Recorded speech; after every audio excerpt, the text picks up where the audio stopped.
Hello, lovelies. Welcome to Horror 421, the podcast, with your host, your friendly small-town horror author, Charles Campbell. Sit back, relax, and enjoy the frights in this week's episode.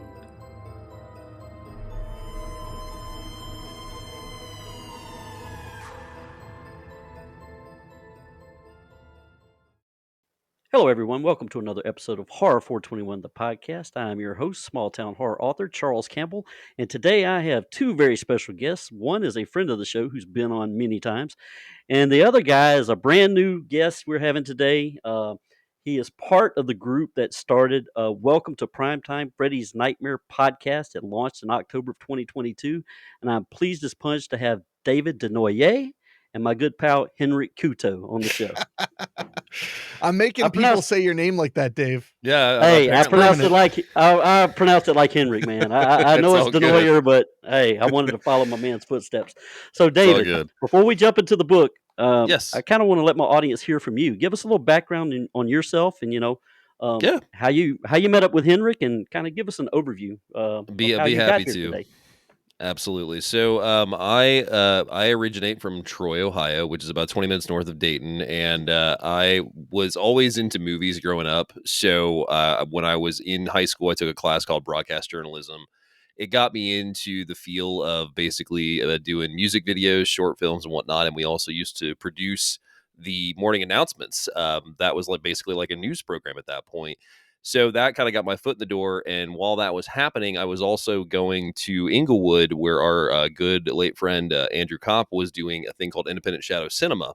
And before that, he had started doing a thing called Horrorama with the late, great Dr. Creep. And that was when I met Mr. Henrique, because he was essentially a celebrity to me, honestly, because he would go to these, my buddy Xander and I would go to these shows, and Henrique would gladly give his input on the films live from his seat, shouting at the screen. And also we would always just chat and whatnot. So then it became an opportunity for me to work with him on Babysitter Massacre back in, God, how long has that been now, Hen? 2000. It's almost 10 years. Almost 10 years, yeah. And so I got the opportunity to work on Babysitter Massacre. We had finished production, and then Henrique and I kind of realized that we had a lot in common. We started hanging out. We've been friends for about 10 years now. We've watched easily over 500 movies together, I would say, in our friendship, from starting with our days of doing our marathons during the Easter and whatnot. And lo and behold, we've kept this friendship going for a long time. We've also both been huge fans of Freddy's Nightmares. So when that became an opportunity to watch, we decided to start a podcast, and that kind of got us a lot closer. We were fans of Freddy Krueger, and we both were curious about Freddy's Nightmares. Yeah, because it was we tried to watch it. It was the last mystery of Nightmare on Elm Street is Freddy's Nightmares. So that's what kind of really brought it up was it was on Tubi briefly. And we were all of a sudden got it first, and then Tubi. Yeah. But then we were all of a sudden like, holy crap, it's available. It's at our fingertips. It'd never been that way ever before. Yeah. So as we were committing to watching all of them, I was like, what if we make a podcast that no one asked for about Freddy's Nightmares? Well, I will tell you, it hadn't been out there yet either. Yeah. And because the fun. Oh, sorry. Oh, go ahead. I mean, because you guys did that, we got this, but keep going. It's true.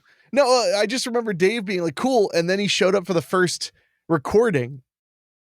And and as is my way, I had went overboard. So Dave had, Dave was just like, what is that? I was like, Rodecaster Pro 2. Oh yeah. He's like, what? I was like, oh yeah, it's like the epitome of podcast mixer. I didn't own it before. And we had like stupid nice mics. I literally just pulled everything out of the weekly spooky setup and set up our little 2-man show. Nice. One of those duh moments about like, why don't we do a podcast together since I'm doing podcasts all the time already? Well, I think honestly it had started, we'd already been doing Freddy's, of course, but I think when you had me on Spooky a couple times to do like the horror lineups and stuff that I put together for Halloween, I think Christmas, that was when it was kind of just like you even pulled me aside and you were just like, you have a lot of good information that, to share with people on this stuff, that you have a knowledge that people don't normally have. So but that also encouraged me. Here's the David time compression. We were already doing the Freddy's Nightmares pod. That's what I said. Yeah, it was during and Freddy's. Then I had you on Weekly, on Weekly Spooky, which is my bread and butter podcast. Yeah. And you did awesome on it. The audiences enjoyed your appearances very much. So, well, thank you. I didn't mean to interrupt. It's just that if I don't interrupt David, I start to feel like there's spiders all over my skin. That's fair. That's fair. I have to. Well, I will say I've listened to some of the podcasts you guys have done, and I love David's voice. I mean, he's a natural broadcaster. I'm sure you've probably been on radio and whatever, but yep, I have. You have the sound. I appreciate that. I've got that southern, country boy twang, so I don't sound very good on the radio, but I tell you, you sound really well, buddy. I appreciate that. So, going through my notes, you guys kicked this thing off in October of 2022, and what I want to know from both of you, and you can pick who wants to go first, what seed was planted to make you guys want to do this podcast? I mean, honestly, what it was Henrique and I had an early run into with Freddy's Nightmares, because the one thing about Freddy's Nightmares is that it was not available for the longest time. And it isn't again. Yeah, and it isn't again. It's already not available again. But it wasn't available for the longest time, so you had to go through, conventions and whatnot, get bootlegs or anything along those lines that you could get to try and find it. And I had at one point had a bootleg that I brought over to his place because I was like, let's watch Freddy's Nightmares. Like neither of us had seen it, except for what we'd found. And it was about, towards the middle of the first episode, I was like, the picture's not that bad. And Henrique goes, David, is that guy wearing glasses? And I couldn't tell because the rip of the image was so not great. Well, you said no, and then it cut to a close-up, and he was clearly totally wearing glasses. Yeah, and that became a long-running joke anytime Dave would bring a copy of a movie over that didn't look great. It's like, is he wearing glasses? God. He didn't bring DVDs. He brought VCDs. You remember those? I remember VCDs. I had a VCD at once. I used to make SVCDs of my little backyard movies because burning DVDs wasn't possible. Yeah, and an SVCD was half the quality of DVD, so it was a lot better than a normal VCD, but you could only fit 35 minutes on a CD. Jeez. My God. Yeah. Yeah. I've owned a couple bootleg VCDs in my life. That's fair.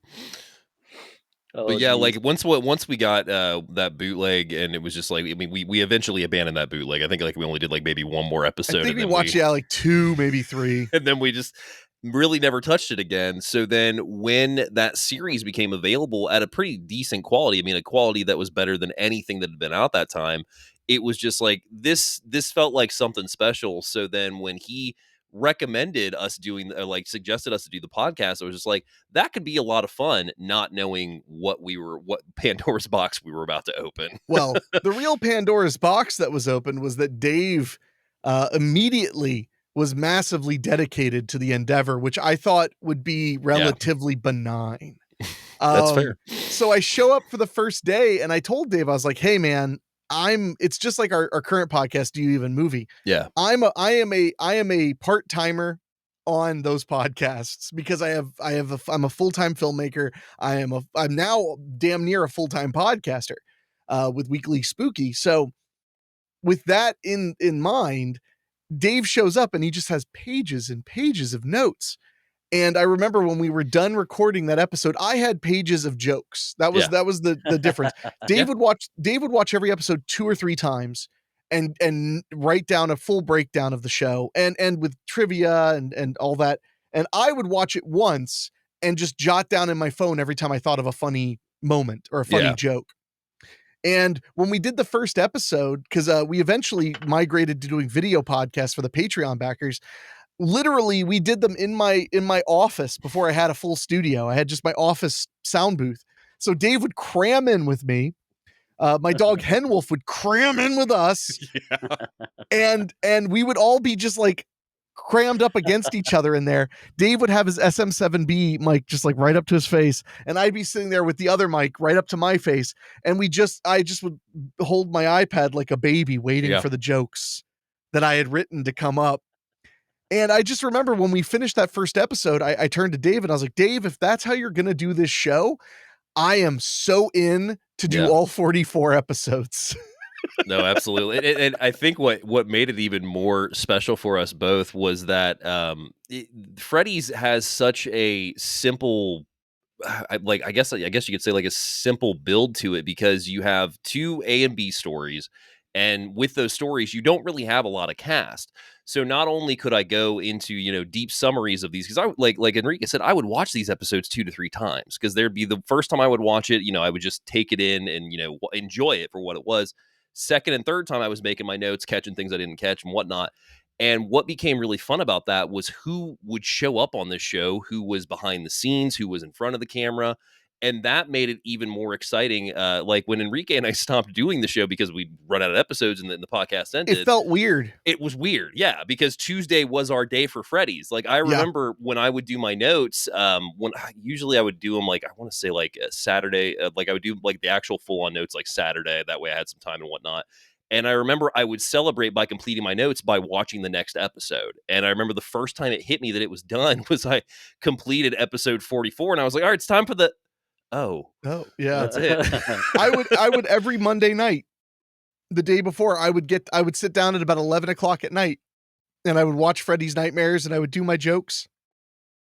And the hardest part of that show, which I hope people appreciate, this is the first time we've really talked about the show post show. Yeah. I'm realizing, but the thing I worked the hardest on is out of 44 Freddy's Nightmares episodes, 42 of them have Freddy Krueger intervening. Mm-hmm. And that may or may not have been me performing as Freddy Krueger. But so every week I had to come up with some kind of joke for Freddy. And it became like an actual writing job, like doing a weekly show, because I'd be like, wait, but what's Freddy going to say? Like, is there something you can say about this or that? I mean, I would literally... I would talk like this. I was wondering. Nice. And then, of course, bitch. But I remember one week I was so exhausted from working and I could not for the life of me think of something Freddy would say. And the other funny thing is I would start at the beginning of the episode looking for like, oh, maybe Freddy will say this about this. And then sometimes, not all the time, but sometimes Freddy would say like that in the actual episode. Yeah. And I'd be like, God damn it. Yeah, I think you have to cross I guess that was some low-hanging fruit if the writers back then thought of it too. Jeez, okay, fine, forget it. But I remember one episode, my proudest one was I was so tired that Freddy shows up and he just starts saying, like, I ate a clown once. Tasted funny. Ah! And then I'd go, Freddy, that's not very, what's that behind your back? Get away from me. Get away from me. And then I'd be like, Freddy, is this a joke book behind your back? He'd be like, I didn't have time to come up with anything. Leave me alone. Like that was. I also loved it when he would start telling us he was waiting on his DoorDash orders. There was a couple times that he was waiting on his DoorDash, so he just came downstairs to talk to us at the end of the show. Oh shit! Chipotle, nice. But no, and the other fun thing about this show for me, which now is spread on to Do You Even Movie, the show we do every week where we talk about movies, was getting Dave in front of an audience, because Dave had been an unsung hero of a lot of my productions, but in particular, his greatest creative contributions were in what I would call my more, for lack of a better term, this is going to sound horrible, but like more of the intimate stuff I did, like Popcorn Fodder. Yeah. Where Dave was basically the director on Popcorn Fodder, and he operated the main camera. So, anytime the camera panned or zoomed, that was a Dave decision. And one time it was out of focus, but we won't talk about that. Not just one time. But so it was cool to put you, because on the feature films, Dave is more of a, I got you, man. Let's go do this, Right. But so the more I got to get him into the creative aspect, the more I was pleased to see how he took to it, and seeing how he took to having a podcast that was basically his gig. I was there to record and co-host with him and promote it and yada, yada, do the tech crap. But it was really cool to get Dave in front of people because people very quickly realized Dave has very interesting opinions about movies, which we used to just bark at each other from the couch together while we watched them, you know? So, So anyway, a long story short, after that first episode, I was positive we were going to do another 43, and we ended up doing 51 or 52 because we did some bonus shows. I think we got to 60 something because that was kind of what unfolded with it. Was not only did we have the show, but with us being huge Freddy Krueger fans, we had a lot of ephemera that was just in regards to Freddy's Greatest Hits, the video game and stuff like that. The 1-900 number. The 1-900 number that we were able to bring on the show. Which was one of our biggest episodes for downloads and streams on YouTube. Was the one where we sat and we listened to a fan recording of the Freddy Krueger 1-900 number. Yep. And it's amazing. So, and the funny thing is some of those episodes were so memorable, but those are the episodes we did when we didn't have time to prep a real one. Yeah, or we were just tired in general. I mean, because that was the one thing with it was that we had a schedule to keep and whatnot with the episodes, but then when I think it was it already done through the first season when Tubi removed it? We were about to finish the first season and Tubi removed it. Yeah. And then we had a very gracious person reach out to us who was like, "Hey, I actually have this copy of the series that has a lot of labor of love into it." So then when we kind of realized that we didn't really have a time limit with it, we could actually add some more bonus stuff into it, not also including the fact that we had people from the show start reaching out to us. I mean, I think we did a lot more interviews than we ever thought. Yeah, JC reached out to us, I want to say, like, the third episode? Or was it after the first episode? He reached out after the first episode. After it was the first episode aired. And that's on my list to go over. And you guys being seasoned podcasters, you're making my job so fucking easy. I'm just sitting here listening to you, which is awesome. Just keep talking because this is the subject. But I was going to get to that. So continue. Yeah. He when James Cappy reached out to us, who had written The End of the World and what's the other episode I'm blanking on? Light at the End of the Tunnel. That was when we knew that, like, oh man, people are out there that listen to us, but also then Mick Garris ended up like tweeting it on his episode. That's how Cappy found it. That's how Cappy found it. I thought, he shared it, but he shared it more out of the amusement of just like, wow, irony, somebody's talking about Freddy's Nightmares. Weird. Yeah. Because unfortunately we never were able to get Mick to be on the show, but we talked to him, but he politely declined us. Yeah. But like, that I remember just thinking like, holy crap, when the first email the show ever got was from someone who wrote 2 episodes. Yeah. And it was a very thoughtful email. It wasn't just like, I wrote that. Isn't that cool? It was it's so neat that you guys are looking into this because I have been a television writer in Hollywood my whole life. And it all started with Freddy's Nightmares. So it's so cool to look back. And that was such a cool thing. So then, within like 3 weeks, I was like, so when can we have you on, Cappy? And his exact response was, I'm available for podcast interviews, bar mitzvahs, whatever you got. Yeah. So Cappy also famous for writing The Adventures of Ford Fairlane. Yep. Oh, really? The Andrew Dice Clay film. Yeah, I remember that film. Nice. Which when he wrote it, it was for Bruce Willis. Yeah, he told us that on the show. Said that everything in the script stayed the same except for the lines, basically. Yeah. He said like all the action, everything that he'd written was still in there, but the lines for Dice were not what he had given. Yeah. I can see that. Yeah. But no, I mean, when we got James Cappy, did we have Al Katz before that? No. Okay. Cappy was our first interview as far as I can recall. Yeah, Cappy I think was the first interview. Wait, no, actually I don't think that's right, Hen, because I think we did Katz in the old studio the first time. We did Al Katz in the old studio too. Did we? Okay, because for some reason I was thinking we didn't. But regardless, I feel like it. Yeah, but maybe not. Regardless, we got word from Al Katz, and Al Katz had not just started, but he had gotten notoriety from Mick Garris on his Postmortem podcast because he had started the How Not to Make a Movie podcast, the Making of Bordello of Blood, which was another project film that Henrique and I have a personal tie to because we have watched it many times and we've talked about it. And so when that opportunity came forward, when I just emailed him and he was like, yeah, I would love to be on. So then when Al Katz came on and we got him for about an hour, and then towards the end of that episode, I even asked him, I was like, do you think Gil Adler would come on? And for those who don't know, Gil Adler was the guy. Gil Adler and Al Katz were the guys that saved Tales from the Crypt at the end of season 2, going in from season 3 through 7, because it was so over budget. So those two guys came in as the producers and saved Tales from the Crypt, because it almost got canceled after season 2 because it was so blown over budget.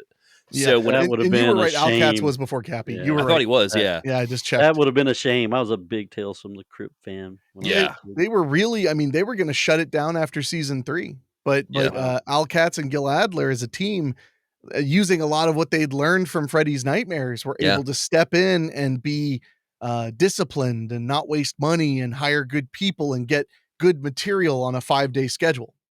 Yeah.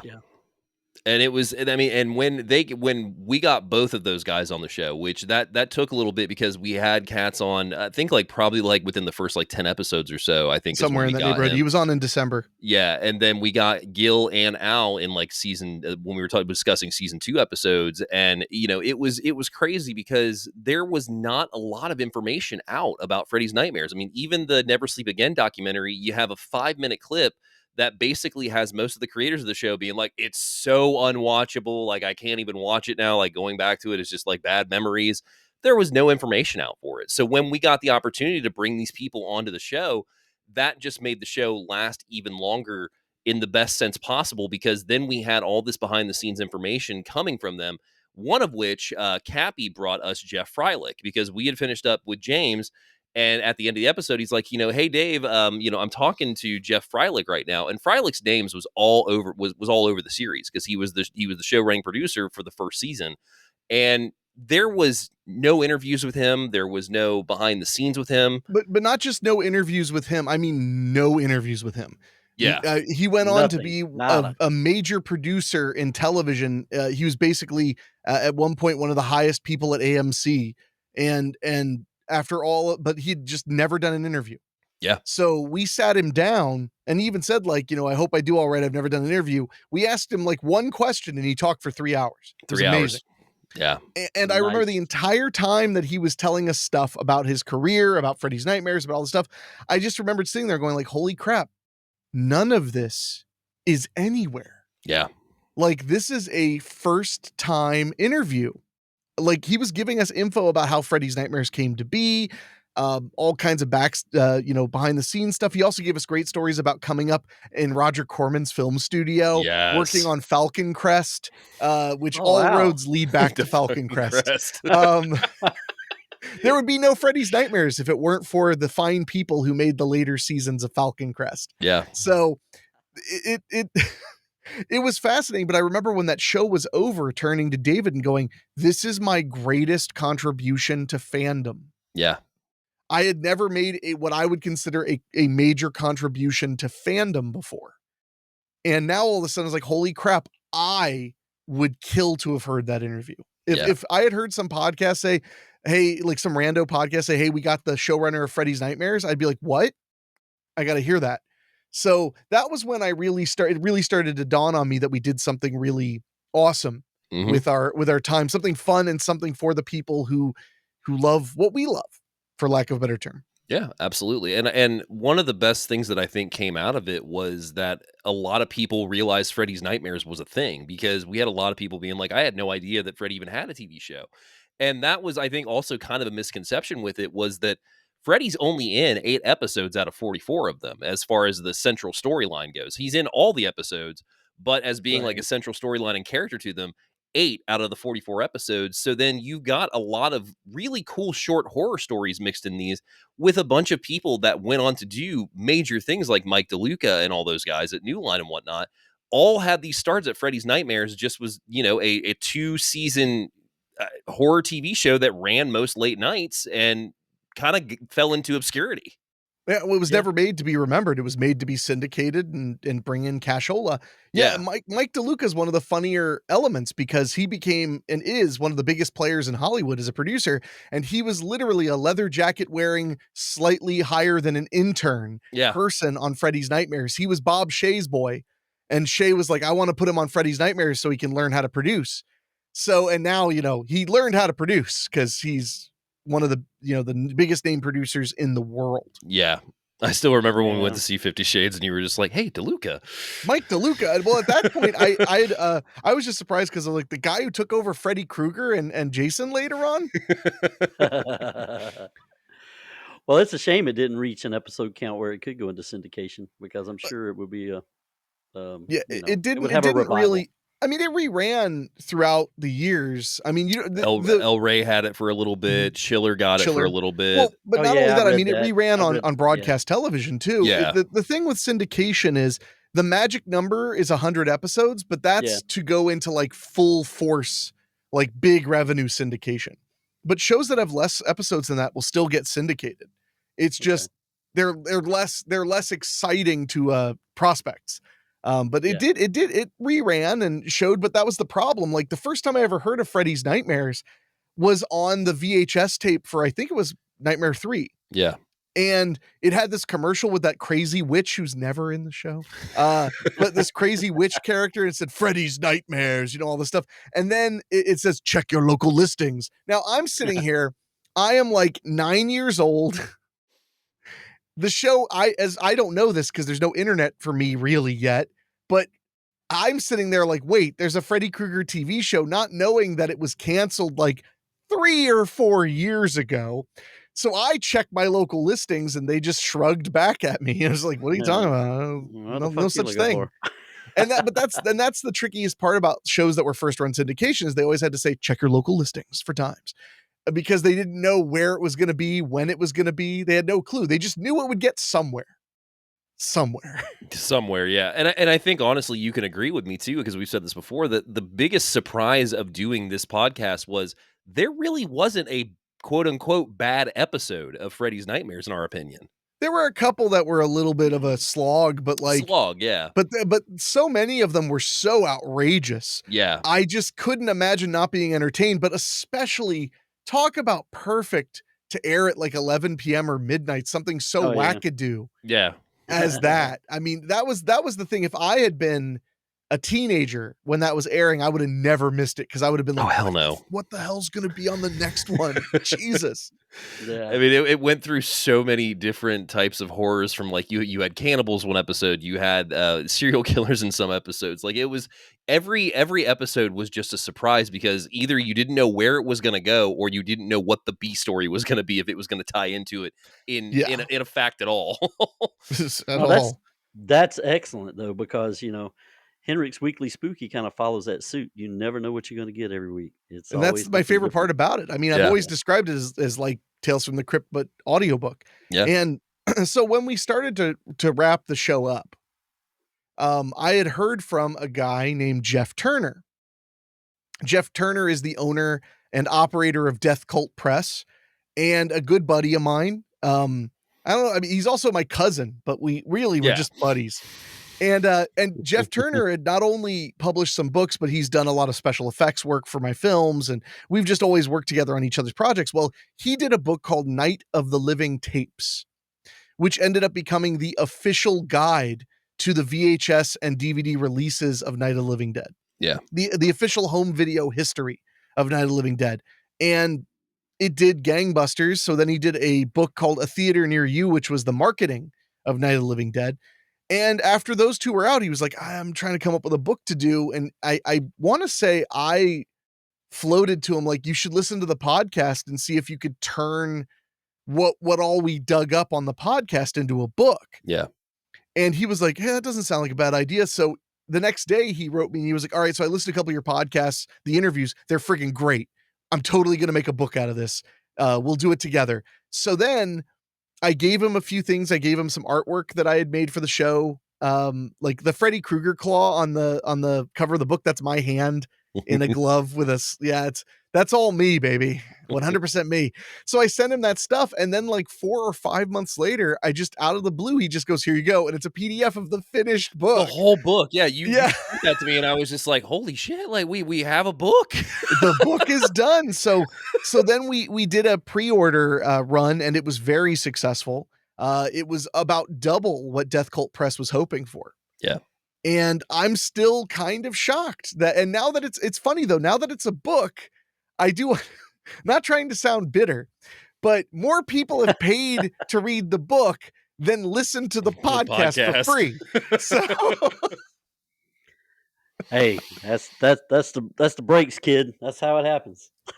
I'm so pleased with the way it was put together, and I'm so pleased to have my name on a piece of Nightmare on Elm Street fandom forever. Yeah. No, absolutely. I concur with that 100% because it's one thing when you do a podcast, you get listeners and people are like, I listened to it. It sounds awesome. The information you had is awesome. Now that I can possibly walk into a bookstore and find a book that I'm a part of, that's pretty damn cool. It's It's it is awesome, and I'm proud of both of you guys. You did a great job on this thing, and I love the excerpts from the interviews. One question I want to ask you, Dave, is there an episode that sticks out in your brain? So is there one that is maybe just a little cut above the rest that you will never forget? Is there a moment, a happening, something that happened in an episode that really sticks out for you?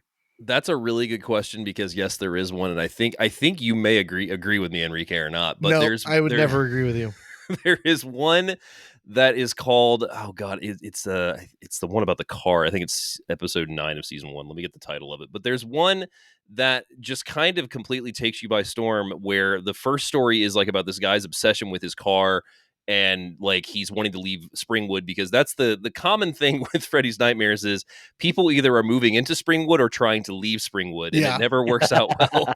Yeah, it never works out well whether you're coming or going. Yeah, it does not. And the episode in question is Rebel Without a Car. And Rebel Without a Car was an episode that took us both by storm because, like I said, the first episode's like this guy's trying, like he's kind of like the bad kid in town and not a lot of people like him, and he's trying to figure out a way out of town. Then the second episode is about this chick trying to get into a sorority, and the sorority chicks are terrible to her. So the last 10 minutes of the episode just turns into a straight up slasher film.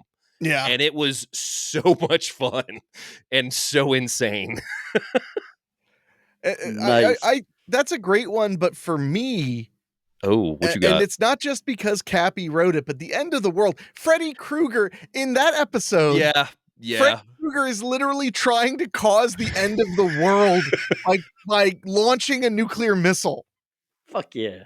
Because, by the way, there's a nuclear missile silo in Springwood. Don't ask questions. Just don't ask questions. We just need to lay out a Springwood with everything that's in it. My God. And in the little wraparound segments with Freddy, he rides a nuclear bomb through space like a cowboy. Yeah. And that's the level of silly fun that I came to hope for whenever I was watching Freddy's Nightmares. So that's probably the one that stands out to me the most, because it was just so wackadoo and so much fun. For a shout out as an honorable mention, I'll give it's one I think a lot of people either remember from, but they may not know the title to. It's My Party and You'll Die If I Want To. If I Want You To. If I Want You To, sorry, yeah. Freddy's last episode on the series as a main storyline. They put it into season 2, episode 12, so they kind of got Freddy out of the series completely for storylines a little early on, but we found out that was supposedly be the last episode, but anyway, but Freddy goes to his high school reunion, and he goes after everybody that was basically talking crap about him at that point, and it is very entertaining, and there's a psychic involved. Possession, it's a wild episode. No, that one's super fun. And just the moment when somebody's like, remember that creepy guy, Fred Krueger, we went to school with? Yeah. And they're like, well, you'll never believe what he did. And I'm like, oh shit, people don't know. Well, that's going to be quite the talk of the toast. Oh my gosh. Yeah. It's a series that really, I really hope that we do see a legit physical release of it soon, because the fact that we got to see it all in its 44 episodes and just got to expose everything about it from who was behind the camera, in front of the camera, the stories and everything. The series really does deserve a lot more love, in my opinion.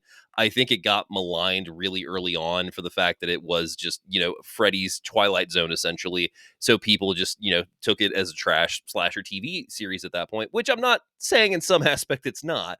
But like I said earlier, it's just like I personally, there's some an episodes that audience for that. aren't as good. There's some episodes that aren't as good as the others. But there was not an episode that either of us found, quote unquote, unwatchable or just absolute trash or whatnot. They all have some pretty decent twists. They all have really awesome appearances of people that would go on to do way bigger things. Like Mariska Hargitay is in the fourth episode, and that was like one of her first starting roles. So it's really cool to see that element, but also then find out that these people went on to do way bigger careers. Like Raymond Cruz, for example, from Breaking Bad, appears in the last episode or the second to last episode, I want to say. One of those, yeah. He's in the tail end of the series. So there's a huge amount of names in it. It's just a really fun series. If you're into horror TV shows, then this is one that you should absolutely take a look into. And hopefully, like I said, it becomes more available, because I think it's a shame that it's not. Yeah, it was streaming on Tubi for, I want to say, not even 5 months. Yeah. And then it just disappeared. It just disappeared. Which makes me think that New Line, Warner Brothers, they're planning something with it. Mm-hmm. Who knows what? I still, every day I'm shocked it's not on Max. Yeah. Because it's like they have a platform where they're desperately trying to put everything they own on it. Yeah. But really, there's just radio silence about the actual film, or the actual series, rather. Yeah. Well, maybe the podcast and the subsequent book that followed will garner more attention and open someone's eyes, and they'll do something with it. It'd be nice. I mean, it's got to be coming someday, because everything is getting released. Everything. Yeah. I mean, I feel like it's almost every month now. I'm like, that's going to be on Blu-ray? Like, some title. I'm like, what? That is? Okay. Like, I own a 4K of Sidekicks with Jonathan Brandis and Chuck Norris. Mm-hmm. 4K. Why does that exist? They only made it for me. It couldn't have made any money. Hey, I got a 4K Cloak and Dagger that exists now too, and that was a movie that I got to show you. That you mean Child Fight Club? Child Fight Club, yeah. That wrecked me as a kid. My God, man, that movie is nuts. Oh man. So we've in Henrique's world, we've got the Valley, we've got Strickfield, but before all that, we had Springwood, right? Mm-hmm. I think that making Springwood into a fictional universe was one of the coolest things Freddy's Nightmares was doing. Yeah. And also it got to become silly. I mean, it got to the point where every show we do, we'd be like, hey, guess what? Now Springwood has a professional size hockey rink. Hey, yeah. Springwood has an underground missile bunker. Hey, Springwood has it would just a medical school. It would now just, cheesy boy. Cheesy boy. It would just keep changing, and before you know, it was like Springwood was like the largest small town in all of Ohio. Yeah, nice. With so many unsolved crimes too. That was one of the best parts. Immense amounts of unsolved crimes. Now, I know the purpose of this podcast was to talk about Welcome to Primetime, and we've done that a little bit, Freddy's Nightmares. But I also want to talk to you guys about the podcast. You guys are podcast gurus. You podcasting left and right and up and down, around a bend. But Do You Even Movie? I've watched some of those, and I really enjoy those. So I want to talk a little bit about that. Your latest episode is April Fool's Day, and I already told you I'm a big Amy Steele fan. Going to meet her next month at Carolina Fear Fest. Hopefully. I don't see her doing any of these podcasts. I want to see if she'll come on, but you never know until you never ask. Know, yeah, that's right. Never know until you ask. So, talk to me a little bit about Do You Even Movie and how you guys put that together. Dave, you take it. Yeah, I was gonna say the easiest way to explain it was we didn't want the fun to stop when Freddy's was coming to an end. We had just fallen into this groove of doing the podcast and having the jokes and having laughs together, and also sometimes, not often, but sometimes we would watch the episodes together, which was fun too. So, like I said at the beginning of the show, we're talking about a 10-year friendship here that we've watched countless movies together, and movies of all types, from the blockbusters to Jog Mundra films to, all kinds of B-movie and whatnot. So when we knew Freddy's was coming to an end, Henrique was like, I do you want to continue with another podcast? And if so, like, what would it be? And I remember I looked at him and just said, I think it makes sense for us to do a movie podcast, just kind of in the same vein that we're doing Freddy's. But also, we have personal films that we have ties to, like that were early on in our friendship, or we have endless inside jokes that we will throw back to each other because of movies and stuff we've watched together. So Do You Even Movie was the break off of Freddy's for us to go ahead and continue, meeting up every week and talking about stuff. But also the one thing that I brought to Henrique was that I'm a big podcast fan, and I think it's sometimes way easier to make a podcast when you talk about movies in a negative sense of like, can you believe how bad this is, or like, how trashy this is, and I can't believe this got made. Whereas we wanted to bring something positive to each film that we talk about. So that was the highlight of Do You Even Movie, was we wanted to bring films up that, maybe many people do love, or maybe ones that like haven't really been, available to a lot of people. Like one of our first few episodes is If Looks Could Kill, ironically, which apparently just hit Tubi recently. Yeah. And that was a movie that early on in our friendship, like we kind of not early on, but like in our friendship, we latched onto, and it was just like a spur moment where like I had posted on Facebook that I was watching it, and Henrique was like, "Oh my God, like I remember that movie from like watching in my childhood and whatnot." And I remembered it from my childhood because my parents had it recorded off of VHS. So when we like had that commonality of having that experience with films, but also liking the same types of films, and also having that desire to want to talk positive about movies and get people to watch these movies. And with streaming, it's way easier to pick titles, even though I'm bad at it sometimes.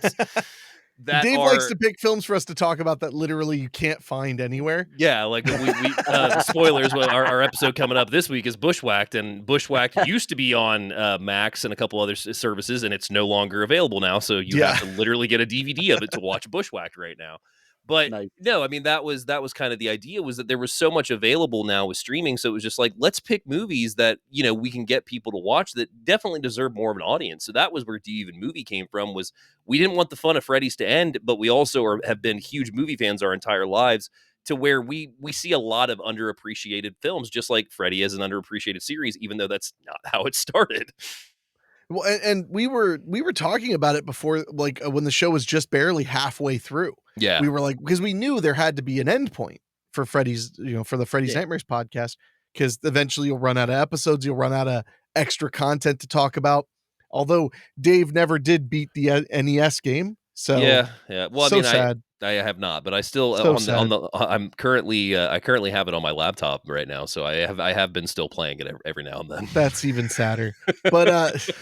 But we knew something was going to give. And the funny thing is, people were writing in all the time saying like, so when this is over, what are you going to do? And they were recommending like that we would do like Forever Night, or Monsters. Some people were recommending Friday the 13th, the series. Oof. And the problem was like, well, first of all, I was just like, no, because I didn't believe that any show had the level of haphazard insanity that Freddy's Nightmares did, which is what kept me invested every single episode. I was like, once you get into some of these shows where like they have, I don't know, the variance is too much. Like Friday the 13th, the series was a better produced series, but the episodes are so good, for lack of a better term, that they're not that interesting to me. Yeah. I want to dive into Freddy's Nightmares, where they were like, well, we had chewing gum and a paperclip. Here's a 40-minute show. Yeah. And you're like, whoa, it is strange and fun. So I was like, no, I'm not going to do another marathon run like that. That was too much for me. I want to talk about a thing, and when we're done talking about it, it's because it's over. Yeah. And I think you and I also talked that like there wasn't really anything that we could go into detail that much about like Freddy's had become, because like, you like you said, Friday the 13th, the series, it's not that great. I mean, there's not even Jason in it. And Monsters, we have an inside joke with Monsters where I had the complete series, and about I think 4 episodes in, you turned them in, you were just like, I remember Monsters being good. Yeah, it was a little rough. Well, do you remember when you were like, oh, I have the perfect idea for the show, and then I was like, no. Do you remember that? It was when you were like, let's do the Larry Sanders Show. You were like, because we both love that show more than anything in the world. Yeah. And I was like, yeah, Dave, that'd be a great podcast. Remember when he made this joke? That was really funny. Yeah, it was really funny. That's Chris Farley. That's the Chris Farley Show. Yeah, it was exactly the Chris Farley Show. Like that's what it would have been. You remember? That was awesome. Yeah. That was awesome. That was awesome. Because that's the way we are. I mean, so that's why Freddy's worked, because it was fun, but there was still room to criticize. There was still room to make jokes, poke fun, but all in a positive way. Yeah. And that's really been the big purpose of all of this podcasting. Is I stand by, I am not a film reviewer at all. I'm a filmmaker who evangelizes films. I love to tell people what's great to watch. I don't like to tell people what stinks.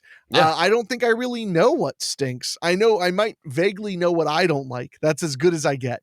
So that's why the motto of Do You Even Movie is we're not reviewers, we're enthusiasts.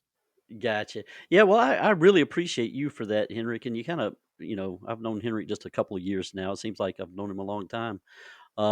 But one things I appreciate about Henrik is he doesn't look through things through a negative spectrum at all. And the thing about it is, I've seen movies and in the past, I'm like, that movie was shit. I hated it, blah, blah, blah.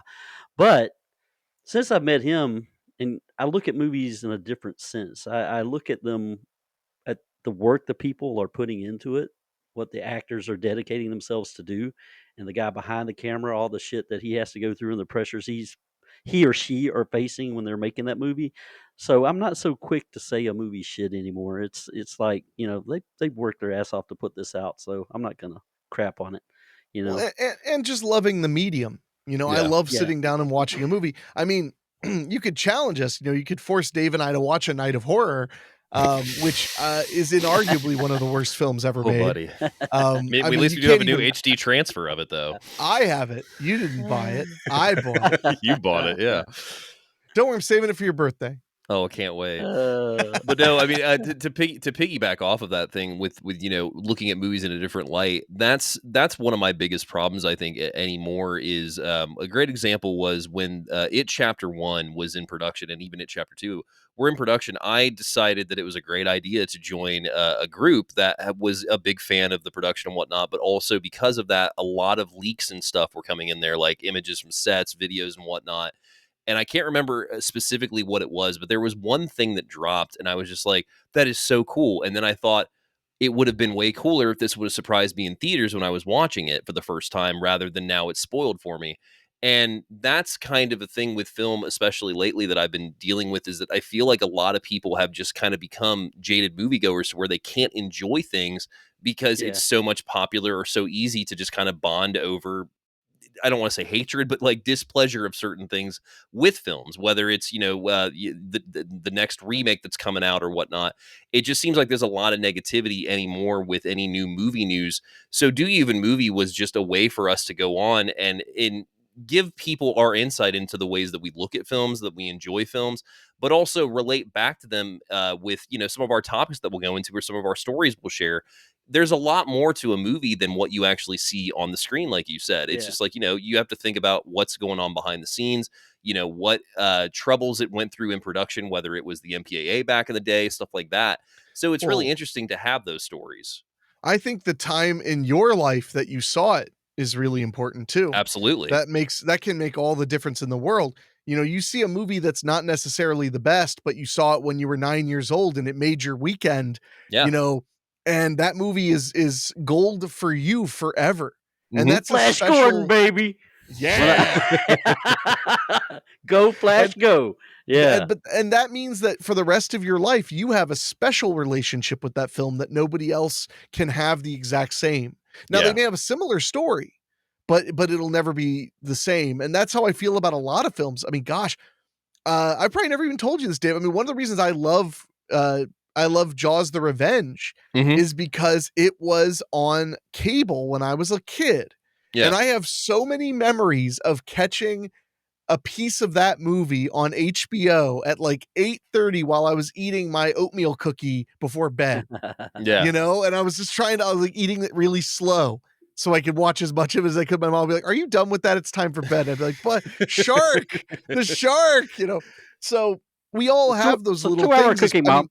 2-hour cookie. There we go. And she luckily she knew all my tricks.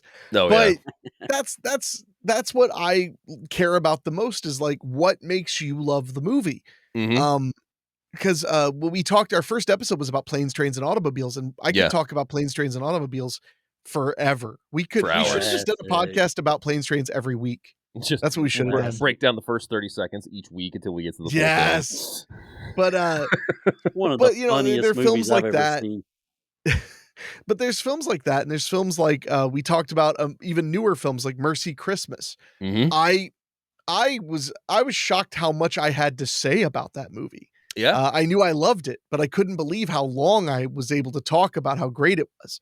And that's a movie nobody seems to have heard of, which is unfortunate. Yeah. So yeah, it's I don't know. For me, I mean, movies are everything to me. I think that's obvious. Movies have given me everything I'm proud of in my life. Yeah. And I just want to celebrate them. I want to celebrate them. It's like, I know sometimes people will tease me on social media because I'll post a picture of a movie ticket and be like, what'd you think? I'm like, it was super fun. And they're like, that's all you ever say. I'm like, that's all I need to say. Yeah. I don't need to, like, what do you want me to explain, like, every moment that was fun? No, like, that's not what I'm here to do. I'm not auditing a goddamn college course. I'm going to eat some popcorn and watch some people pretend. Yep. Well, and I give you major props because, you know, you were kind of the one that showed me early on that, like, it wasn't so much fun to talk about why a movie was bad versus why a movie was good. Because after a while, it's just like, you can say a movie's bad and give these reasons, but then after a while, the reasons kind of just repeat. It's just like, well, I didn't like that, or, well, this was stupid. It's like when you actually have something to say about a film that's critical or just comes from the heart, you can tell with that person in particular that they have an admiration for this. That's not just them kind of just sitting down every week and, you know, watching something and just commenting on it.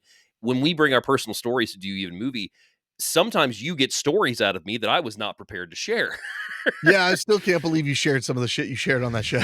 Exactly. But it's just like those experiences kind of like tie into that, where it's just like, you know, I can go back to those memories. And that's what I love about film, especially, is like you said, you know, the first time you saw it, or even the first time that you had your own personal copy of it, or the first time that you showed it to somebody and got to have that experience. Like, my love language especially is showing people movies. I found that out very quickly.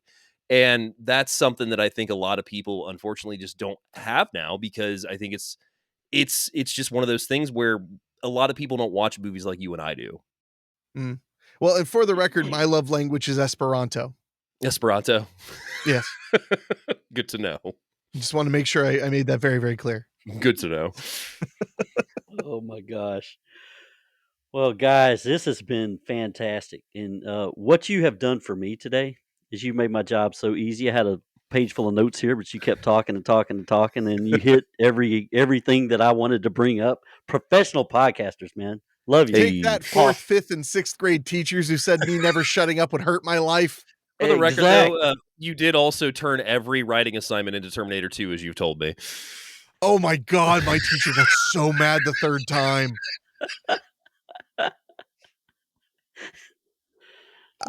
We would get writing assignments where we'd have a setup and then you had to finish it, and I just had it turn into Terminator 2 every single time. And they were not amused. But I got a C, so I won. Hey, that's pretty impressive. I have a middle school. We had a book report that we had to do in class, and I'd completely forgotten about it. And we had to do it. It was fiction, and it had to be an English author. Somebody told me, you know, asked me if I remembered. And I was like, oh shit! And I ran to the library and I just picked a random book by an English author. I can't even remember the title. And I came back, sat down, wrote the book report by hand. You know, I'm old. I'm 55, so we had pencil and paper, so I was writing that shit out. At the end, I made up this completely the story right off the top of my head about a knight and some you know, this war and all this shit. And 2 days later, got the paperback. A+, great creativity. I know you didn't read the book.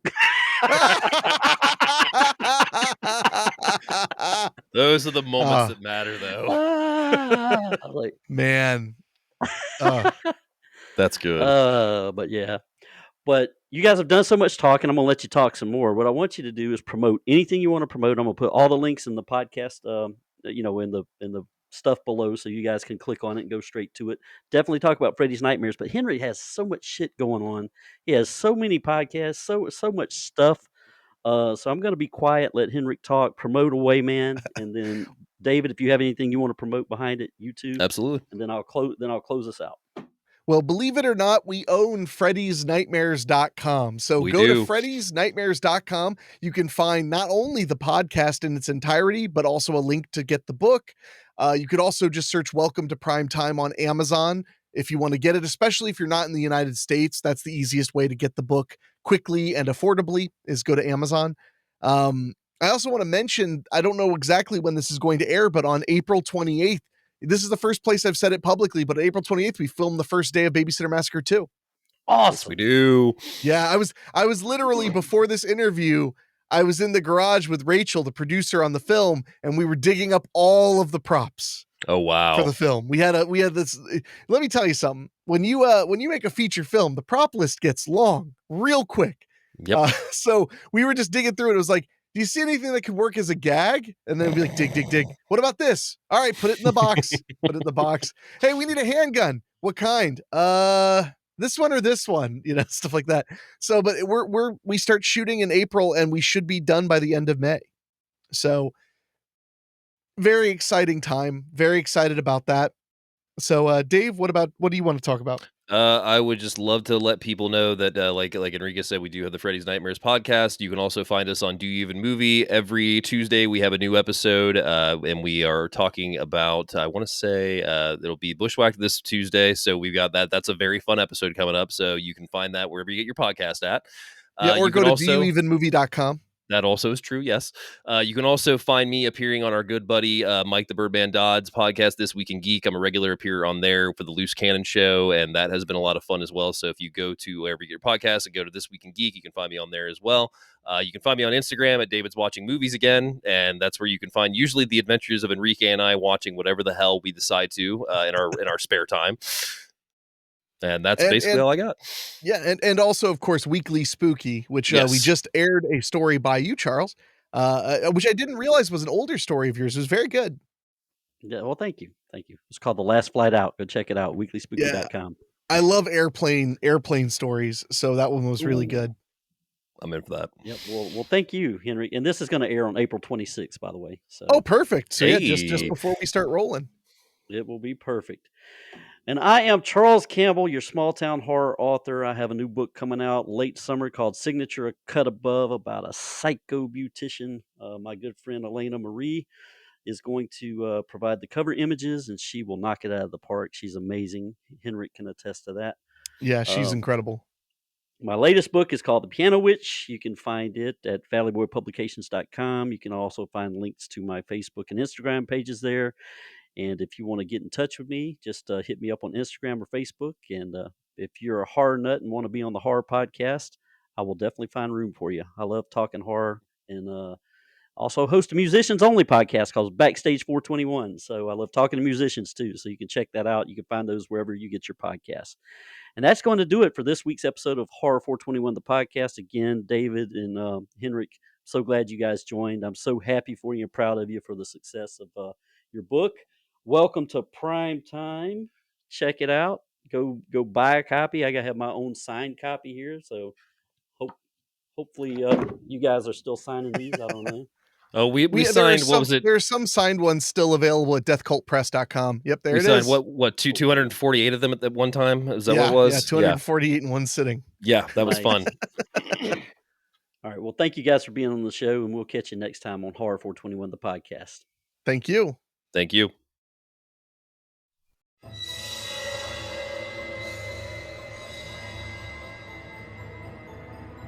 We hope you had a horrific time, lovelies. Thank you for tuning in to Horror 421, the podcast.